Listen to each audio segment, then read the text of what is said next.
Donc bonjour à tous, dans cette vidéo nous allons installer les extensions que nous allons utiliser pour notre futur site WordPress et nous allons voir à quoi elles servent. C'est parti. Alors nous sommes de retour dans notre tableau de bord ici et nous allons nous rendre directement dans le menu extension. Nous allons voir ici extension installée pour voir ce que nous avons déjà installé et ce que nous devons installer tout simplement. Donc étant donné que nous n'allons pas vraiment créer de blog ici, ou en tout cas si je le laisse pour le moment, donc on va simplement l'activer. On verra comment activer le compte Akismet plus tard si jamais on crée un blog. Donc ce qu'on va faire, c'est qu'on va aller dans ajouter ici et nous allons maintenant installer les différentes extensions que nous allons utiliser pour notre site. Alors, c'est le constructeur de page que nous allons utiliser. Donc on va utiliser ici Elementor. Donc on aura plusieurs choses à installer donc, concernant Elementor. Donc on va d'abord chercher le page builder en lui-même. Voilà. On va télécharger certains autres, voyons voir. Donc on va utiliser celui-là, Adam and Template Sizify Lite. Est-ce qu'on en a vraiment besoin pour le moment? Pas vraiment en fait. Donc on va chercher un peu plus bas. Donc on va utiliser Nav Menu Add-on for Elementor. Donc ça sera pour créer des menus avec Elementor parce qu'il ne le fait pas de base. Il me faut maintenant un autre add-on pour tout ce qui est Countdown Testimonial. Donc on va utiliser celui-là. Premier add-on for Elementor. Voilà. Donc on va utiliser tout cela. Donc on a nos trois add-ons pour le constructeur de page. Donc on a celui pour Elementor pour avoir justement le constructeur de page. On a celui qui va ajouter les éléments dont on a besoin dans tout ce qui est Countdown, donc compte à rebours, Pricing Tables et Testimonials. Donc on aura besoin de ça. Et on utilise un autre pour ajouter justement les menus à notre site. Voilà, donc on verra maintenant comment utiliser cela. Sinon on a besoin de 404 pages. 404 pages. Alors ça c'est pour générer une page 404 si jamais les gens vont sur la mauvaise page, ça permet simplement de les rediriger vers une page 404 personnalisée pour ensuite les renvoyer vers l'accueil. Donc on aura besoin de la page 404 ici.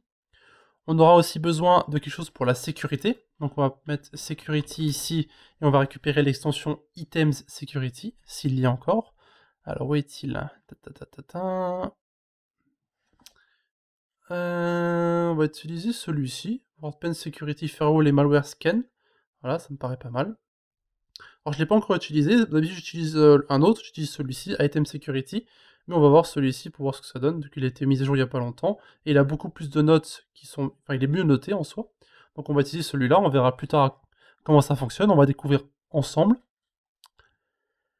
Ensuite on aura besoin de quelque chose pour un formulaire de contact, donc pour simplement que les gens puissent nous contacter, donc on va attendre que ça se finisse d'installer pour le moment. Donc on va utiliser Ninja Forms pour le formulaire. Donc ici on va mettre Ninja. Donc tout ça pour le moment, je vous explique à quoi ils servent et comment on va les utiliser plus tard, mais vous verrez qu'en fait en soi ce n'est pas vraiment difficile à utiliser, il suffit simplement de lire la documentation en fait.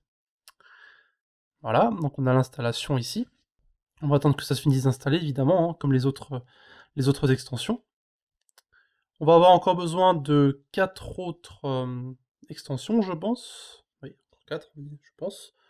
On a besoin d'une pour mettre une page en cours de construction pour plus tard. Donc là, on attend que ça finisse de se faire, tout simplement. Ensuite, on va passer au Under Construction. Donc ça pour mettre le site en maintenance, en fait, pour pouvoir faire nos propres modifications comme nous le voulons. Donc ici, je cherche un très spécifique, donc c'est celui-là. Under Construction Maintenance Mode from Accurax. Donc j'utilise tout le temps celui-ci. Il est vraiment très simple et très facile d'utilisation.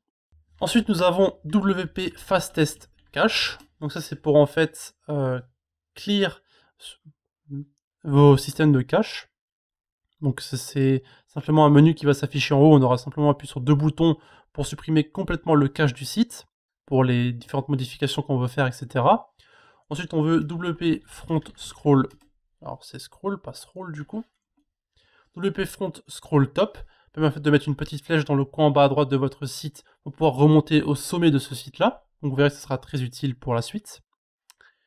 Et on va mettre ensuite un plugin pour le SEO, donc tout ce qui est référencement sur Internet. Donc là on va utiliser Yoast SEO. Donc vous verrez, voilà, donc on peut utiliser celui-ci, on l'installe, voilà. Et je pense que ce sera plus ou moins tout. On va peut-être mettre quelque chose pour la barre au sommet du site. Ok, donc ce sera plus ou moins tout pour nos premières extensions que nous allons installer. Donc bien sûr, nous en installerons plus dans le futur lorsque nous en aurons besoin. Mais pour l'instant, on va simplement laisser toutes ces différentes extensions qu'on verra ensuite un par un comment les construire, comment les activer et les utiliser. Donc pour le moment, on va en rester là. Donc installer simplement toutes ces différentes extensions. Ne les activez pas pour le moment, vous pouvez simplement tout désactiver sauf le classique editor. On verra comment justement un par un les modifier. Donc on fera par groupe d'extensions. Donc par exemple, on fera les 3 dernières ici, on les fera en même temps puisque ça sera plus ou moins très rapide à faire.